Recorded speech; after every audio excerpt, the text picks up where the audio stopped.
दोस्तों, एक घर से चीज उठाता हूं, मेरी माता बहनें बैठी हुई हैं, बच्चा जब रोने लगता है तो हम प्यार में तोतले हो जाते हैं। उसने कहा मिला बेटा क्यों लोया मेरा राजा बाबू, हम लुढ़क पुढ़क हो जाते हैं, उसके सामने गधे बन जाते हैं, घोड़े बन जाते हैं, गधे बन जाते हैं, उसको अपनी पीठ पर बिठा देते हैं, सिर्फ किस लिए कि उसके रोते हुए चेहरे पर हंसी की, मुस्कुराहट की एक छवि आ जाए। दोस्तों, मैं वही गधा हूँ जो आपके चेहरों पर मुस्कुराहट देखना चाहता हूँ, आपके चेहरों पर हंसी देखना चाहता हूँ। पंकज, तुम्हारी उम्र कितनी है? तेरी उम्र 42 साल है और मेरी उम्र 69 साल है। तू मेरी कद काठी देख ले, मैं हंसता और हंसाता हूं। अपनी देख, ऐसा माहौल लगा तो जैसे बकरी है, शुगर की बीमारी है गई हो।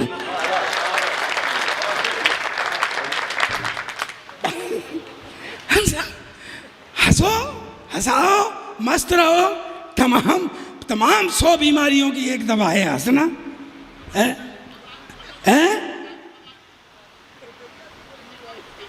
मदारी हो कछु, गधा बने हो यार, अब जाते जाता और कहा बनू, तब तुम ना ऐसे रहे तो फिर तुम भू हो। सही में आदमी सिर्फ दुनिया में जितने जीव हैं 84 लाख योनियां बताई हैं, केवल आदमी हंस सकता है। बताओ तुम, कभी भैंस मुस्कुरान पर तो वही त्याई और आएगी हो। बता, कभी किसी गधे को हंसते हुए देखा है आपने? नहीं देखा होगा। बढ़िया बात है रही हो हंसी खुशी की, ठीक है? और आदमी ना हंस रहा हो तो समझ लियो। हाँ, मैं आपको एक पंक्ति और सुनाता हूं। अभी बहुत मार्मिक बातें हुई। देखिए, एक कवि हम पे हैं और एक कवि आपके अंदर है। फर्क इतना है, आपका कवि बैठा हुआ कविता सुन रहा है और हमारा कवि यहाँ माइक पे आकर के बोलने लगा है। स्थितियों को आप भी देखते हैं, हम भी देखते हैं, बस हम उनको अपने भावों में बांध देते हैं। मैं एक सच्चा किस्सा बताता हूँ आपको। मैं जम्मू में खड़ा हुआ था, एक 30-35 साल की महिला मांगते हुए आई। हम 3-4 लोग खड़े हुए थे, तो मैंने कह दिया उसे, चलो चलो आगे बढ़ो, पूरा देश भिखारी हो जाएगा, ये वो धंधा बना लिया है, ऐसे कह देते हैं ना हम। वो आगे चली गई। आगे एक परिवार खाना खा रहा था, शायद वो वैष्णो देवी से लौट करके आए थे। उनके वो गोटेदार वो बंधी हुई थी चुनरी, तो उनने उनको 2 पराठे दिए। दोस्तों, ध्यान रखना, अपनी करुणा को जगाना अंदर से। मेरी उस पर नज़र थी। वो महिला उन 2 पराठों को लेकर के गई। थोड़ी दूरी पर कुछ बूढ़े लाचार भिखारी बैठे थे, शायद वो अंधे भी थे। उस महिला ने भीख के मांगे हुए पराठे उन भिखारियों में बांट दिए।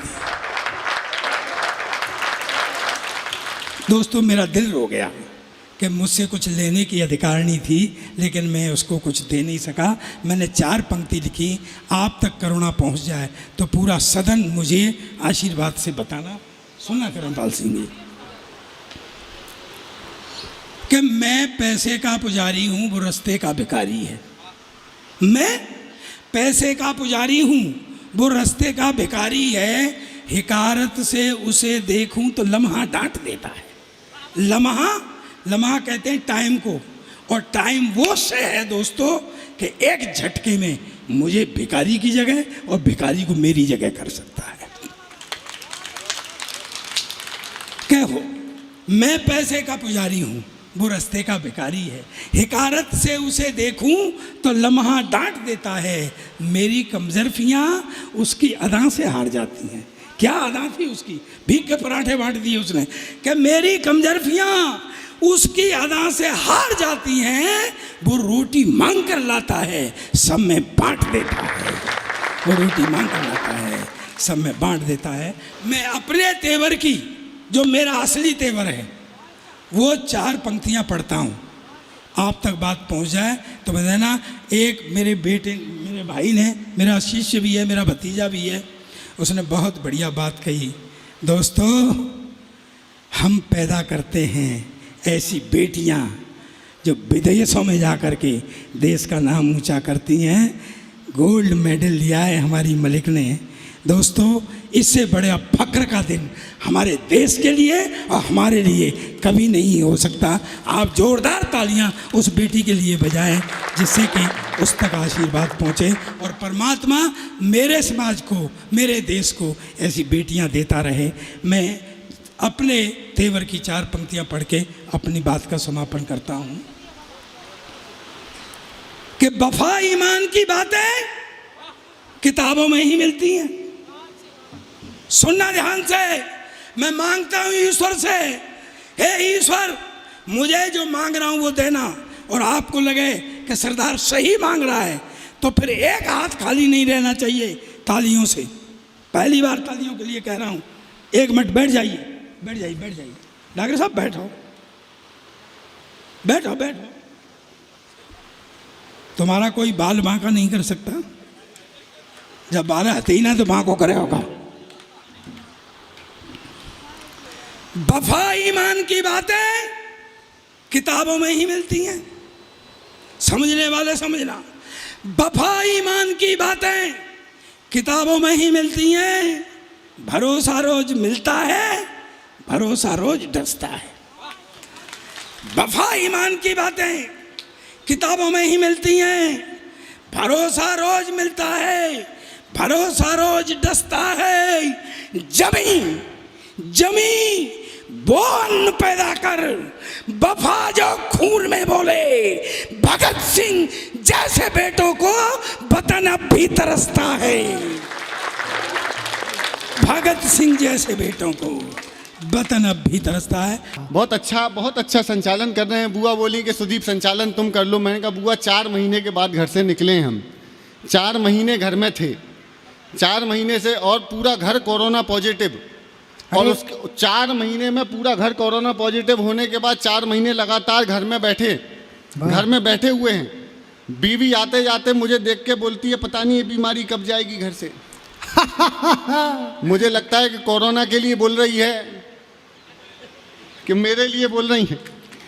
मुझे लगता है आप लोगों की तालियां थोड़ी कम आ रही हैं। अगर थोड़ा बहुत जुड़ जाएंगे तो हमको भी आनंद आएगा। एक बार पूरा सदन बजा दे सुदीप भैया, बहुत अच्छे कवि हैं। बजेंगी तालियां भी, थोड़ी बहुत बज जाएंगी।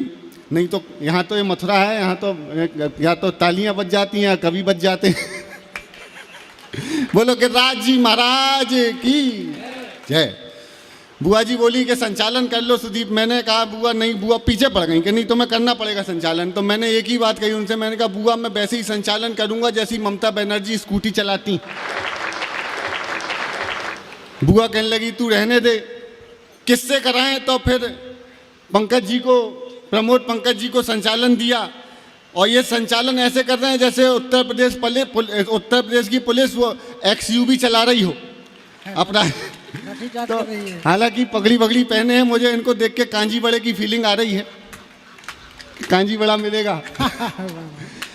मोदी जी ने विषय नहीं छोड़े कविताओं के लिए। हमारी बहनें बैठी हुई हैं, बहनों पर भी, बेटियों पर इन्होंने खूब अच्छी कविताएं सुनाई। और ये जो हमारा छोटा सा वेद पस्तौर है, इनने कहा लड़कियां गजब धारई। एक टिप्पणी करता हूँ, मुझे पता है मैं किन लोगों के सामने बैठा हुआ हूँ और कौन लोग मुझे सुन रहे हैं। बड़ी दूर की यात्रा करके आया हूँ, हालांकि हम भी यहीं के हैं, ब्रज के ही हैं। हमारा सब माँ हमारी हाथरस की हैं, हम आगरे के हैं, अब दूर बस गए। लेकिन मुझे ये पता है कि आज मैं किन लोगों के समक्ष खड़ा हुआ हूँ। बेटियों पर टिप्पणी हुई है तो एक टिप्पणी मैं भी करना चाहता हूँ, और मुझे आपकी तालियाँ और उत्साह बता दे कि मैंने किन लोगों के समक्ष टिप्पणियाँ की हैं। ये हमारी बहनें बैठी हैं, ये बहनें बैठी हैं मंच में। बताया गया वो हास्य व्यंग में कहा जा सकता है, लेकिन जब हिंदुस्तान का सीना और हिंदुस्तान का मस्तक आसमान की तरफ होना चाहिए, जब हिंदुस्तान के गौरव की बात होती है, तब हमारी एक बेटी प्रिया मलिक आज ओलंपिक में स्वर्ण पदक लेकर के आती है। और हिंदुस्तान का सीना, पूरी दुनिया देखती है कि हिंदुस्तान की छाती गर्व से फूली हुई है। ऐसी बेटियों के लिए बहुत कमजोर तालियां हैं। जरा आकाश में दोनों हाथ उठाइए और कम से कम आधा मिनट तक तालियां, जोरदार तालियां बजाइए। आज भारत का गर्व बढ़ा है। वाह वाह। मोदी जी ने विषय नहीं छोड़े हैं कविताओं के लिए। मैंने धारा 370 पे लिखी, धारा 370 पे कविता लिखी, मोदी जी ने धारा हटा दी, कविता खत्म। फिर मैंने राम मंदिर पे कविता लिखी, मोदी जी ने मंदिर शुरू, कविता खत्म। फिर मैंने कहा क्या करूं, तो मैंने कांग्रेस पे लिख दी, कांग्रेस पे कविता लिखी, उसका क्या हुआ वो आप देख ही रहे हो। प्रताप जी कहने लगे बेटा तू मेरा चेला है, तो मैं कहा चिंता मत करो, एक गुरु वंदना भी लिखना चाहता हूँ। अद्भुत अद्भुत स्थितियाँ हैं। मैं कुछ पैरोडी में थोड़ा जोड़ लूँ आपको। पैरोडी की बात करिए, हम विधा के मामले में साड़ू भाई हैं, ये भी पैरोडी लिखते हैं, मैं भी पैरोडी लिखता हूँ। एक स्थिति बन जाती कि हम किन लोगों के सामने कविता पढ़ रहे हैं। मैं जालौर गया, गुरुजी जालौर गया तो कांग्रेस के लोगों ने कवि सम्मेलन करा रखा था कि जी किसान की कविता पढ़नी है। मैंने कहा ठीक है पढ़ देंगे। फिर मैंने कहा लेकिन थोड़ा तो हंसाना है। अब जनता में से एक ने आवाज़ लगा दी कि साहब वो सुना दो पप्पू वाली। अब मैंने शुरू करी, अब सामने कांग्रेस के सारे नेता बैठे हुए, इधर मैं कविता पढ़ रहा, और जैसे ही उसकी पंचलाइन आने वाली थी मैंने कहा गुरु अगर इसकी पंचलाइन पढ़ी तो मेरा लिफाफा और इनका नगर पंचायत अध्यक्ष पद दोनों गए। तो मैंने वहाँ पे ट्रिक से काम लिया, मैं शुरू करता हूँ और कहाँ से किसी पार्टी के सदस्य हो के मत बैठना, हम कवि हैं जो आपके दिल की हमारे दिल की बात है कि सुनिएगा। के नमो नमो के नारे खूब हुए जयकारे, ये मैं वहाँ पढ़ रहा हूँ, मैं आपको केवल उसका अभिनय बता रहा हूँ। के नमो नमो के नारे खूब हुए जयकारे, काशी वाले विश्वनाथ ने खोल दिए भंडारे, सारे मोदी के विरोधियों में मेल हो गया, सारे मोदी। तालियां बजा दो साहब एक बार। देखिए आपकी तालियां हमारे लिए वही काम करती हैं जो कोरोना वैक्सीन, इसलिए तालियां देते रहिएगा। नमो नमो के नारे खूब हुए जयकारे, काशी वाले विश्वनाथ ने खोल दिए भंडारे, सारे मोदी के विरोधियों में मेल हो गया, उसके बाद भी मम्मी का पप्पू फेल हो गया।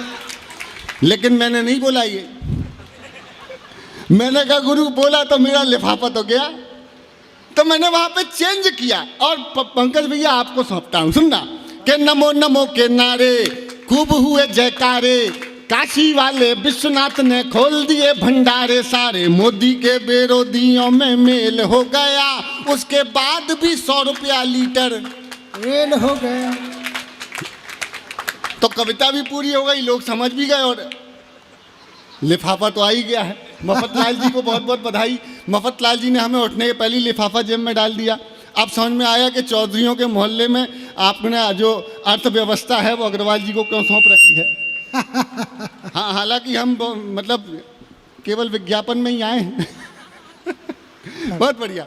तो मैंने पेट्रोल पे एक अर्ज लिखी है, सुनना। पेट्रोल पे वो बंगाल चुनाव हुए नहीं, बंगाल चुनाव होने के बाद भी कई पेट्रोल पंपों पे बैनर लगे हुए थे, अब की बार 200 पार। मैंने कहा ये सीटों के लिए बोल रहे हैं या पेट्रोल के लिए। पेट्रोल भराने ले गया मैं, तो गाड़ी खड़ी की स्कूटर, और उसको 10 रुपये दिए। कहना 10 रुपये में कितना डालूं? मैंने कहा डाल मत, छिड़क दे, बत्ती में लगा दूंगा। एक बार तालियां बजाइए जरा, लगना चाहिए। कि तेल करो सस्ता ना। देखो मैं मूड में आ जाऊंगा तो आनंद करा के जाऊंगा, और मुझे पता है कि ब्रज की मस्ती का तो कोई जवाब नहीं है, आनंद लीजिएगा। कि तेल करो सस्ता ना और कोई रास्ता ना, तेल गरीबों का निकला जाए। तेल करो सस्ता ना और कोई रास्ता ना, तेल गरीबों का निकला जाए।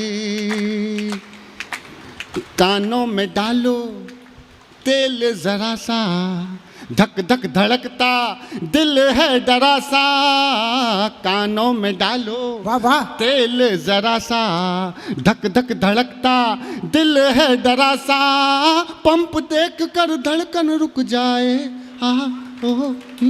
तेल करो सस्ता ना और कोई रास्ता ना, तेल गरीबों का निकला जाए। अरे डीजल दिखाए मस्त अदाएं, वाह वाह। और पेट्रोल का ये एटीट्यूड हाय, नोट गुलाबी देख के शर्माए। तेल करो सस्ता ना और कोई वाह, रास्ता वाह, ना। अंत देखना। क्या बात, आप प्रधान जी हैं क्या? बदन जी है। कोई बात नहीं, मैं खतरे में ना पड़ जाए। सुनिएगा कि कह दो रखा है कुछ ना गणित में, दाम बढ़ाए हैं राष्ट्रहित में, जेब कटे तो बेशक कट जाए। तेल करो सस्ता ना और कोई वाह, रास्ता ना। अच्छा, ये सारे लोग, ये सारे जितने कवि आए, आशाराम बापू, राम रहीम बाबा, अरे यार ये योगी बाबा का प्रदेश है, यहाँ कौन से बाबाओं के नाम ले रहे हो तुम? ये वो लगाया यहाँ पे एंटी रोमियो स्क्वाड बनाया। उत्तर प्रदेश में ये स्थिति हो गई कि अगर मान लीजिए मैं और प्रियंका हम किसी भी यहाँ चले जाएं, कहीं जा रहे हो, तो पुलिस वाले आधार कार्ड मांगते हैं, चेक कराओ। भाई जोड़े से घूमना मुश्किल, एंटी रोमियो स्क्वाड लगी हुई है।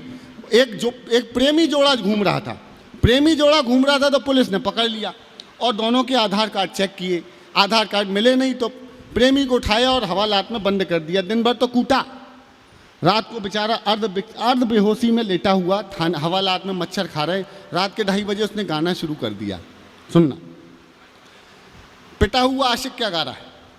योगी जी धीरे धीरे, योगी जी आह योगी जी। अब लठ पड़े तो दर्द तो होगा।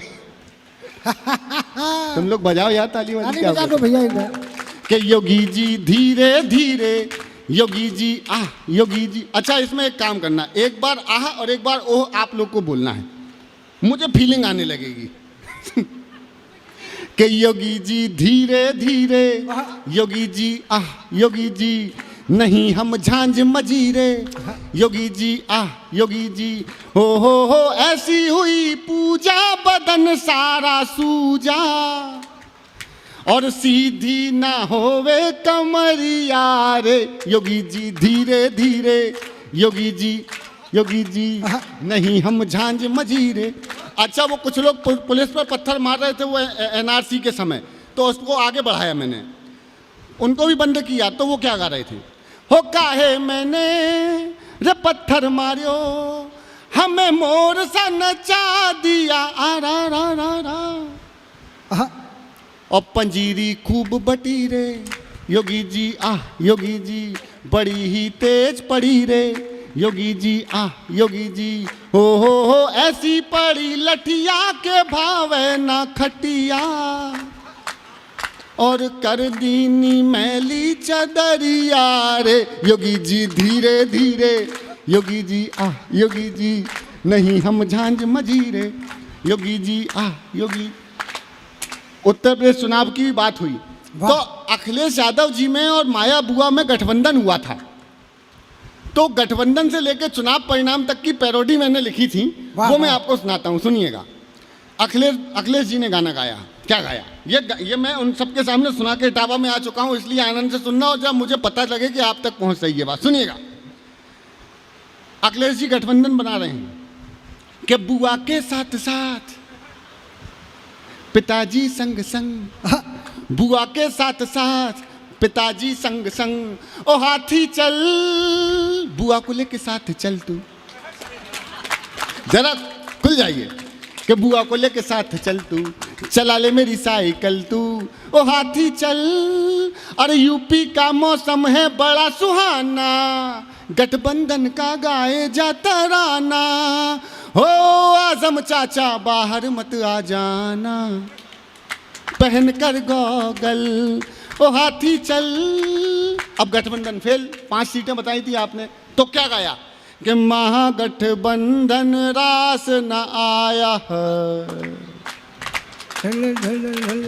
महागठबंधन रास न आया, समझ न पाया मैं बुआ की माया, आया इलेक्शन का परिणाम आया, तो अखिलेश भैया ने ये फरमाया, दुख पुक दुख पुक दुख पुक दुख पुक दुख पुक, चौकीदारों के चक्कर चक्कर में मेरी साइकिल की चाबी खो गई। मुझको बाबा जी माफ करना, गलती मारे से हो गई। मुझको बुआ जी माफ करना, गलती माया बुआ कि माया बुआ गुस्से में लाल लाल रे, माया बुआ गुस्से में लाल लाल रे।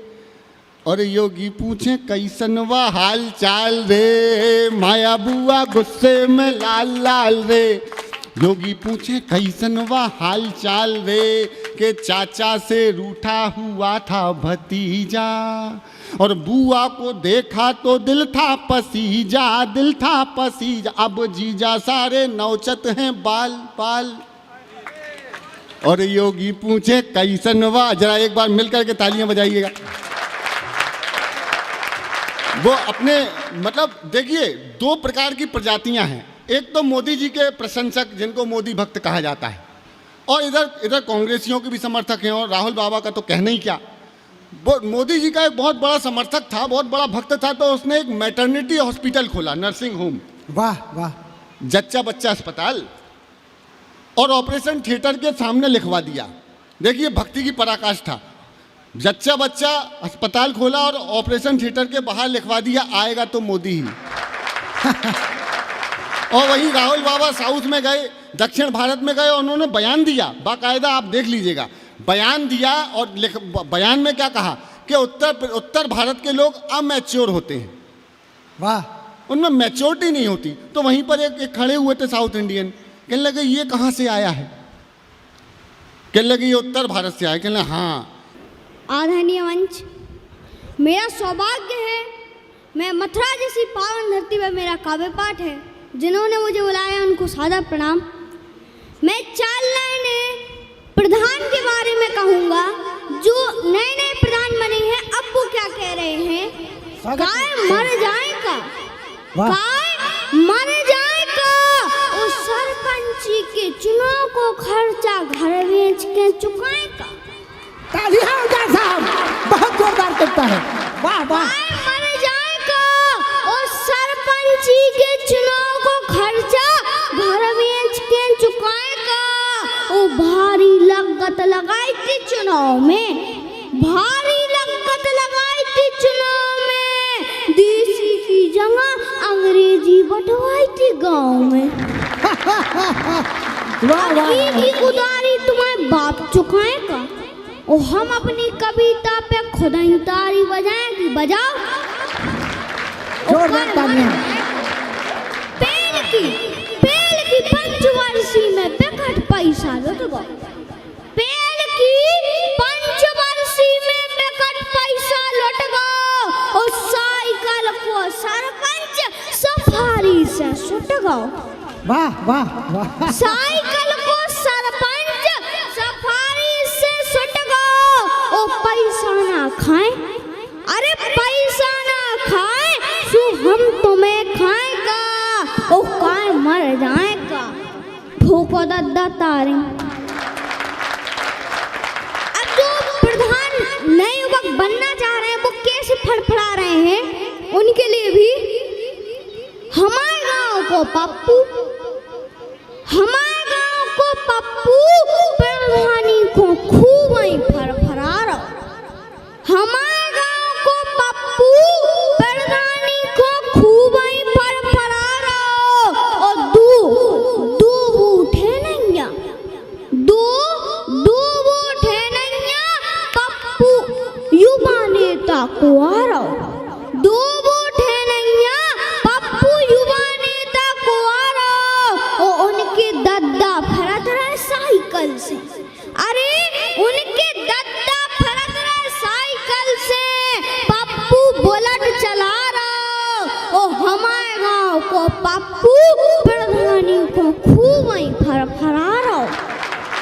भुनसारी से पेड़ ले जाकर ब्रांडेड जूता, अरे भुनसारी से पेड़ ले जाकर ब्रांडेड जूता। पप्पू गांवान को नई नई टेक्नोलॉजी बता रहा।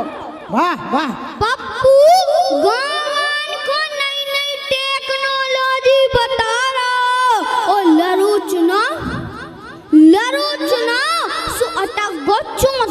पे। वाह अरे लरोचना सो अटक गो 34 पे। पप्पू बुलेट बेच के ट्रैक्टर चला रहा। तालियां हो जाए, हमारे बहुत गाँव खूब। को पप्पू प्रधानी को खूब ही फरफरा रहा। वाह वाह अब मैं पापा के बारे में कहूँगा। यहाँ पर जो पापा बैठे हैं, पहले एक बार वो तालियां बजाएं।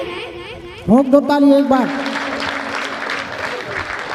आजकल की पापा भी गजब ढा रहे। आजकल के पापा भी गजब ढा रहे और मम्मी के मायके जाने पे खुशियाँ मना रहे। वाह मम्मी के मायके जाने पे खुशियाँ मना रहे और मम्मी को डायन पड़ोसन को डार्लिंग बुला रहे। वाह मम्मी को डायन पड़ोसन को डार्लिंग बुला रहे और आजकल की पापा भी गजब ढा रहे। बाथरूम में बैठ के मोबाइल चला रहे। बाथरूम में बैठ के मोबाइल चला रहे और बच्चों की फीस भरने को पैसा नहीं। अरे बच्चों की फीस भरने को पैसा नहीं, दोस्तों को बियर पिला रहे और आजकल के पापा भी गजब ढा रहे। मम्मी को हान नहीं, मम्मी को हान नहीं, ऑफिस वाली को कार दिला रहे। मम्मी को हान नहीं, ऑफिस वाली को कार दिला रहे और करोड़ों करोड़ों कमाता हूँ महीने में। अरे करोड़ों करोड़ों कमाता हूँ महीने में, ऐसा फेसबुक पे दूसरी औरतों को बता रहे। वाह वाह करोड़ों करोड़ों कमाता हूँ महीने में, ऐसा फेसबुक पे दूसरी औरतों को बता रहे और मम्मी का खर्च चलता नहीं। मम्मी का खर्च चलता नहीं, पापा पड़ोसन पटा रहे और आजकल के पापा भी गजब ढा रहे। ठोको दद्दा तारे। ये तो हो गई पापा की। अब 2 लाइनों में मम्मी का भी सम्मान हो जाए। आजकल की मम्मी भी गजब ढा रहे। आजकल की मम्मी भी गजब ढा रही। पापा की वेतन से भी आईफोन मंगा रहे। वाह पापा की वेतन से भी आईफोन मंगा रही और आजकल की मम्मी भी गजब ढा रही। पापा की वेतन से भी तो आईफोन मंगा रही और आजकल की मम्मी भी गजब ढा रही। ओ बाल सफेद हो गए, बाल सफेद हो गए सो मेहंदी लगा रही। बाल सफेद हो गए सो मेहंदी लगा रही। रोज रोज तो पे ब्यूटी पार्लर जा रहे। रोज रोज तो पे ब्यूटी पार्लर जा रही और आजकल की मम्मी भी गजब ढा रही। सेल्फी सेल्फी डाल डाल के, सेल्फी डाल डाल के सोशल मीडिया पे खूब छा रही। सेल्फी डाल डाल के सोशल मीडिया पे खूब छा रही। घर में बैठ के आटा से ज्यादा तो भी डाटा खा रही और आजकल की मम्मी भी गजब ढा रही। ठोको दद्दा तारी। एक बार इसके सम्मान में जोरदार तालियां बजा दीजिए। एक कविता और। एक 4 लाइनें लड़कियों के बारे में। आजकल की लड़कियां भी गजब ढा रही। आजकल की लड़कियां भी गजब ढा रही और 10 पास हो गई सो मोबाइल मंगा रही। 10 पास हो गई सो मोबाइल मंगा रही और सेल्फी में देखो चप तो मुंह बना रही। सेल्फी में देखो चप तो मुंह बना रही और आजकल की लड़कियां भी गजब ढा रही और मम्मी के बने व्यंजन तक नहीं खा रही। मम्मी के बने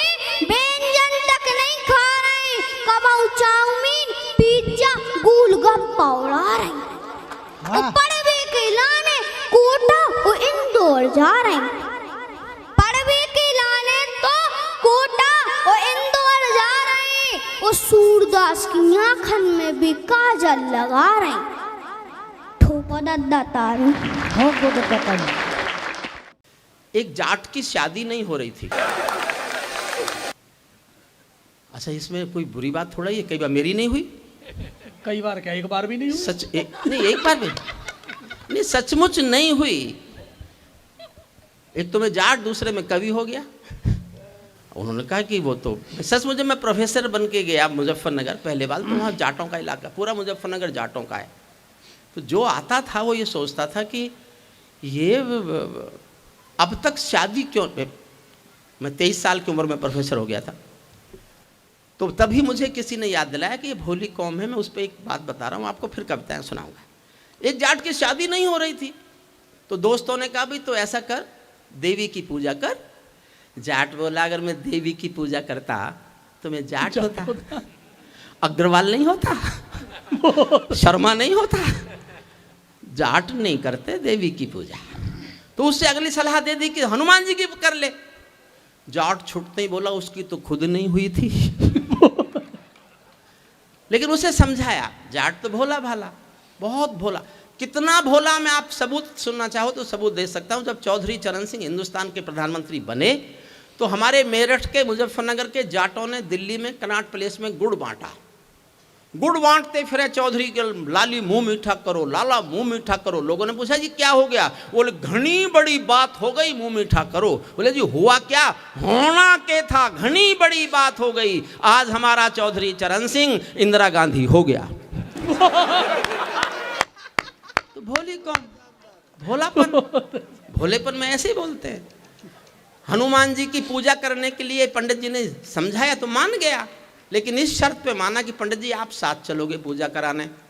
पंडित जी को दक्षिणा चाहिए थी, मिल गई। वो पूजा कराने साथ गए, मंदिर पहुंचे हनुमान जी के। पंडित जी, अच्छा जाट गया उस दिन, जिस दिन उसने अपने खेतों में हल जोता, बैलों को साथ लिया। पंडित जी से बोला पंडित जी आज टाइम है, चलो मेरे साथ पूजा करा दो। बैलों को लेकर पंडित जी पहुंच गए जाट को हनुमान जी के मंदिर में। पूजा जैसे जैसे पंडित जी कहे उन्होंने की, अंत में बोले घंटी बजा। बोले बैलों की रस्सी आप पकड़ लो। अब बैलों की रस्सी लेके घंटी कैसे बजाएं चौधरी साहब? बैलों की रस्सी पकड़ा दी पंडित जी को, उसने घंटी बजा दी। घंटी बजते ही बैल बिदक गए।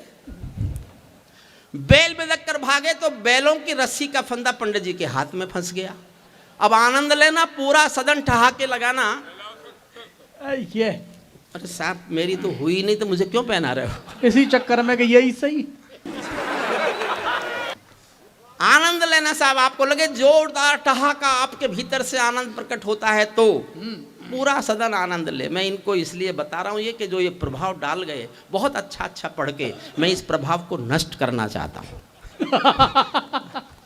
इतना जम रहे अमित भाई, मनवीर भाई, ये भाई, ये मोनिका जी, जब इनको मालूम था कि हरिओम पमार आया है, इनको जमने की क्या जरूरत थी? बैलों की रस्सी पंडित जी के हाथ में फंस गई, घंटी बजाई तो बैल बिदक गए। बैल बिदक कर भागे तो पंडित जी फंसे हुए थे, हाथ में रस्सी बंधी हुई थी, पीछे पीछे पंडित जी भी भागे। अब आगे दृश्य ये है, दृश्य का आनंद लेना। आगे बैल भाग रहे हैं, पीछे पंडित जी भाग रहे हैं, उसके पीछे जाट भाग रहा है। रास्ते में देवी का मंदिर था। देवी को विनोद सूझ गया।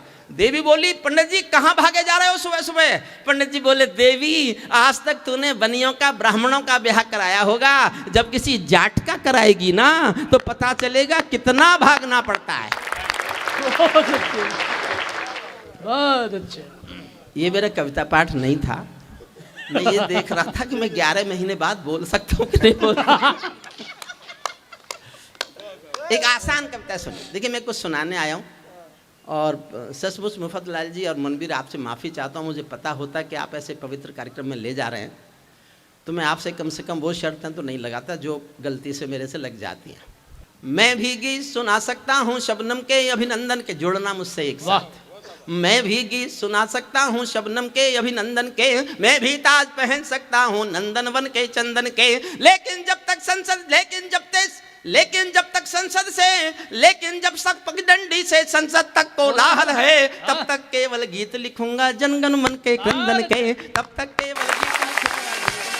कंदन के, जब पंछी के पंखों पर हों पहरे बम के गोली के, जब पिंजरे में कैद पड़े हों सुर कोयल की बोली के, जब धरती के दामन पर हों दाग लहू की होली के, कोई कैसे गीत सुना दे बिंदिया कुमकुम रोली के, कोई कैसे गीत सुना दे बिंदिया कुमकुम रोली के। मैं झोंपड़ियों का चारण हूँ आंसू गाने आ। मैं भी किसान का बेटा हूँ, मैं किसान नहीं हूँ, मैं किसान का बेटा हूँ। किसान किसान के आंसू, आंसू की वेदना, वेदना की त्रासदी, त्रासदी की विसंगति गाता रहा हूँ पिछले 45 सालों से, 45 सालों से। और मैं किसान का बेटा हूँ, जानते हो क्यों बता रहा हूँ? मैं जिस भी दिन कविता सुनाता हूँ मैं रोज बताता हूँ मैं किसान का बेटा हूँ। बेटे बैठ जाओ, ऐसे नहीं उठेंगे आप। मैं पहली बार आया हूँ इसलिए आप ये भी सीखो कविता सुनी कैसे जाती है। ये कोई पार्लियामेंट नहीं है जिसका मन करेगा जब उठ के चल देगा। बहुत अच्छे। संसद नहीं है ये अनुशासनहीनता वहाँ होती है, कवि सम्मेलन के सदन में नहीं होती, नहीं होती। बताता हूँ मैं रोज कि मैं किसान का बेटा हूँ। जानते हो क्यों? मैं एक बार लाल किले में कविताएं सुना रहा था, चौधरी देवीलाल सामने बैठे थे। उन्होंने मेरी कविताएं सुनी और कविताएं सुनकर मंच पर आए और आकर बोले अगला प्रधानमंत्री किसान का बेटा होना चाहिए। मैं उसी दिन से बताता फिर रहा हूँ कि मैं किसान का बेटा हूँ। बहुत अच्छे। बस मैंने चाय नहीं बेची, ये मुझे पता नहीं था कि पहले उनका नंबर लगता है। सुनिए मन से सुनिए। मैं झोपड़ियों का चारण हूँ आंसू गाने आया हूँ, घायल भारत माता की तस्वीर दिखाने ला। एक एक दृश्य देखना क्या ये देश। भगवती श्री चेयरमैन साहब आपको बताता हूँ, कहाँ बनेंगे मंदिर मस्जिद, कहाँ बनेगी राजधानी। जिस मुल्क में 3 लाख लोग एक साल में भूख से मर जाएं, वो मुल्क मंदिर मस्जिद की लड़ाई लड़ता है। कहाँ बनेंगे मंदिर मस्जिद, कहाँ बनेगी राजधानी। मंडल और कमंडल पी गए सबकी आंखों का पानी। प्यार सिखाने वाले बस्ते मजहब के स्कूल गए।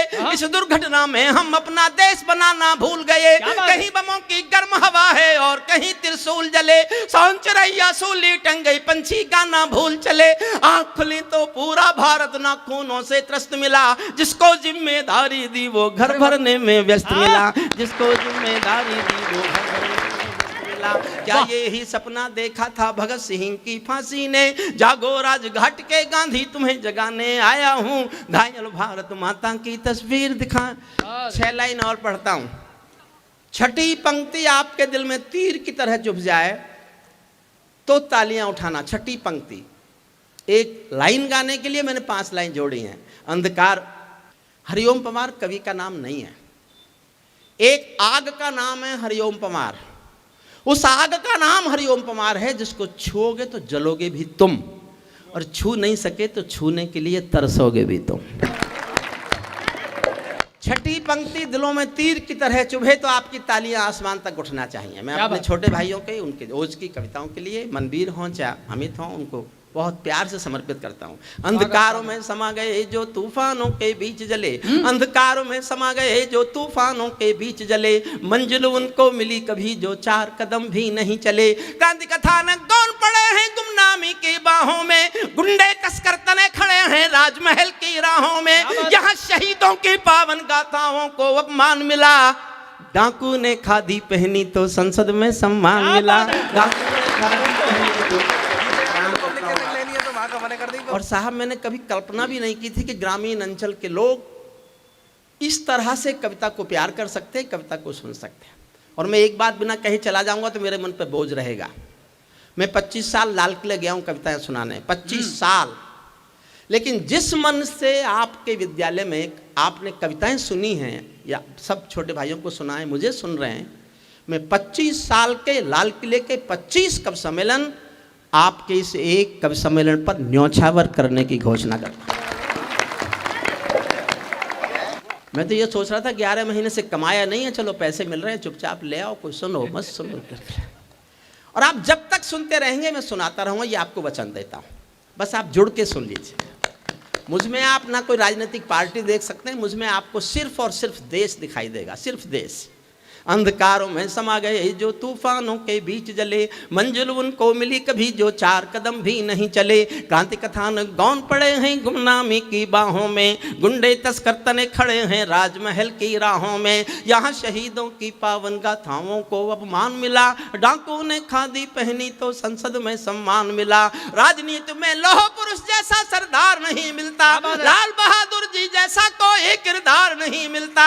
मैं कहने की हिम्मत करूंगा और आप लोग शहीदों के परिवारों को सम्मानित करने वाले, आप भी देवताओं के पुजारी लोग, हिम्मत करना मेरी बात का समर्थन करने का। राजनीति में लौह पुरुष जैसा सरदार नहीं मिलता, लाल बहादुर जी जैसा कोई किरदार नहीं मिलता। ऐरे गहरे नथु खैरे तंत्री बनकर बैठे हैं, जिनको जेलों में होना था मंत्री बनकर बैठे हैं, जिनको जेलों में होना था मंत्री बनकर बैठे हैं। मैंने देशद्रोहियों का अभिनंदन होते देखा है, मैंने देशद्रोहियों का अभिनंदन होता देखा है। भगत सिंह का रंग बसंती चोला रोते देखा है। लोकतंत्र का मंदिर भी लाचार बनाकर डाल दिया, कोई मछली बिकने का बाजार बनाकर डाल दिया। अब जनता को संसद भी प्रपंच दिखाई देती है, नौटंकी करने वालों का मंच दिखाई देती है, नौटंकी करने वालों। गांधी जी के सपनों का ये कैसा देश बना डाला, चाकू चोरी चीर हरण वाला परिवेश बना डाला। हर चौराहे से आती हैं आवाजें संतरासों की, पूरा देश नजर आता है मंडी ताजा लाशों की। वे सिंहासन चला रहे हैं गांधी जी के नारों से, मदिरा की बदबू आती है संसद की दीवारों से, मदिरा की बदबू आती है संसद की दीवारों से। अखबारों में रोज खबर है चरमपंथ के हमलों की, आंगन की तुलसी दासी है नागफनी के गमलों की। फिर समर्थन चाहता हूँ चौथी पंक्ति पर सुनना। अखबारों में रोज खबर है चरमपंथ के हमलों की, आंगन की तुलसी दासी है नागफनी के गमलों की। हत्याओं की अपहरणों की स्वर्णमयी आजादी है, रोज गोडसे की गोली के आगे कोई गांधी है। संसद के सीने पर खूनी दाग दिखाई देता है, पूरा भारत जलियांवाला बाग दिखाई देता है, पूरा भारत जलियांवाला बाग दिखाई, पूरा भारत जलियांवाला बाग दिखाई देता है। जब कोयल की डोली गिद्धों के घर में आ जाती है। शुद्ध राजनीति पे बोल रहा हूं, शुद्ध राजनीति पे, लेकिन आप मुझे पकड़ नहीं सकते कि मैं कहां बोल रहा हूं। जब कोयल की डोली गिद्धों के घर में आ जाती है, तो बगला भक्तों की टोली हंसों को खा जाती है। जब जब भी जय चंदों का अभिनंदन होने लगता है, तब तब सांपों के बंधन में चंदन रोने लगता है, तब तब सांपों। देखिए, इस कविता को मैं यहीं खत्म कर छोड़ देता हूँ। मैंने केवल आपको तैयार किया है एक बहुत जरूरी कविता सुनाने के लिए। मुझे मनबीर ने भी कहा और संचालक का कहना मान लेना चाहिए, क्योंकि संचालक कब सम्मेलन का सुहाग होता है, इसे उजाड़ना नहीं चाहिए। नहीं, अगर सुहाग ऐसा ही होता है तो उजाड़ने में भी क्या बुराई है। बहुत अच्छे। मुरसानी जी, मनबीर जी, अमित जी, मोनिका जी, आप भी मेरी कविता पर ताली बजाओ। मैंने तुम्हारी उन कविताओं पर बहुत ताली बजाई जो मेरी समझ में नहीं आई। एक बात बताओ, जब इतना ही जी लगाना तो अब क्यों लगा रहे हो, उस समय टाइम पे लगा लेते। अच्छा, ये कहते हैं बड़ा दुख होता होगा तुम्हें कुंवारे रहने का, मगर बिल्कुल नहीं है। आगने वाली परंपरा में चाहे प्रधानमंत्री बने चाहे मुख्यमंत्री बने, बनेगा कुंवारा ही। तो मैं तो दिल्ली की ओर मुँह करके सोता हूँ, मुझे क्या कष्ट। आने वाली परंपरा आपको जानते, बंगाल का मुख्यमंत्री मेरे जैसी, यूपी का मुख्यमंत्री मेरे जैसा, असम का मुख्यमंत्री मेरे जैसा, और हरियाणा का मुख्यमंत्री मेरे जैसा, उड़ीसा का मुख्यमंत्री मेरे जैसा, और भविष्य में तो तय हो जाएगा कि जो होगा वो ही होगा। सुनिए, एक कविता सुनाने का मन है, क्योंकि जिन शहीदों के परिवारों को आपने सम्मानित किया है, अभी मुझे याद आया कि उस कविता को मैं यहाँ नहीं पढ़ूंगा तो मेरा आज का कविता पाठ पूरा नहीं हो सकता। हमारे देश के एक बड़े क्रांतिकारी शहीद हुए चंद्रशेखर आज़ाद। उत्तर प्रदेश में एक ऐसी मुख्यमंत्री आई थी जिन्होंने चंद्रशेखर आज़ाद को पब्लिकली आतंकवादी कहा था। चंद्रशेखर आज़ाद के नाम के विद्यालय का पत्थर हटाकर किसी और के नाम का लगाया। एक पत्रकार ने शिकायत की तो घूम के गुस्से में बोली, कौन चंद्रशेखर आज़ाद, वो आतंकवादी। और इससे भी दुख की बात यह है कि जब उन्होंने ऐसा किया तब वो अपने बल पर मुख्यमंत्री नहीं थी, भारतीय जनता पार्टी के समर्थन से मुख्यमंत्री थी। मैंने भानु प्रताप शुक्ल का लेख पढ़ा तो मैंने सोचा 2-3 दिन में भाजपा वाले माफी मंगवाएंगे, लेकिन कोई बोला ही नहीं। मैं उन दिनों अटल जी अडवाणी जी से मिल लिया करता था, मेरे दोनों बहुत प्रिय श्रोता रहे। मैं शिकायत लेके उनके पास गया कि आपके समर्थन के मुख्यमंत्री हिंदुस्तान में चंद्रशेखर आजाद को आतंकवादी कहेगी। दोनों ने कोई जवाब नहीं दिया, दोनों चुप बैठे रहे। तो मैंने कहा आपकी चुप्पी आपकी मजबूरी होगी, मेरी कोई मजबूरी नहीं है। मैं एक कविता लेकर जनता के बीच बोलने जा रहा हूँ। और मैं बोलने के लिए निकल गया, क्योंकि आज आपने शहीदों के परिवारों का सम्मान किया, तो आपका वो मन, आपका वो एहसास।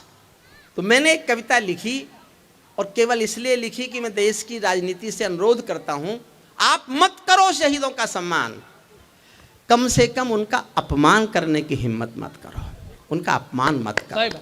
कविता सुनिए मन से। इसके बाद मैंने एक शहीदों पर कविता लिखी है, जो मेरे जीवन की सबसे अच्छी कविता है। शहीद परिवारों के सम्मान में मैं उसको पढ़ूंगा, तब कब सम्मेलन समाप्त करेंगे। मन तो मेरा भी करता है झूमू नाचूं गाऊं मैं, आज़ादी की सौगातों पर 100 गीत सुनाऊं मैं, लेकिन शबनम वाला वातावरण कहाँ से लाऊं मैं, मेघ मल्हारों वाला अंतःकरण कहाँ से लाऊं मैं दामन में दर्द तुम्हारे अपने लेकर बैठा हूँ, आज़ादी के टूटे फूटे सपने लेकर बैठा हूँ। 2 पंक्तियां समझ कर दाद देना।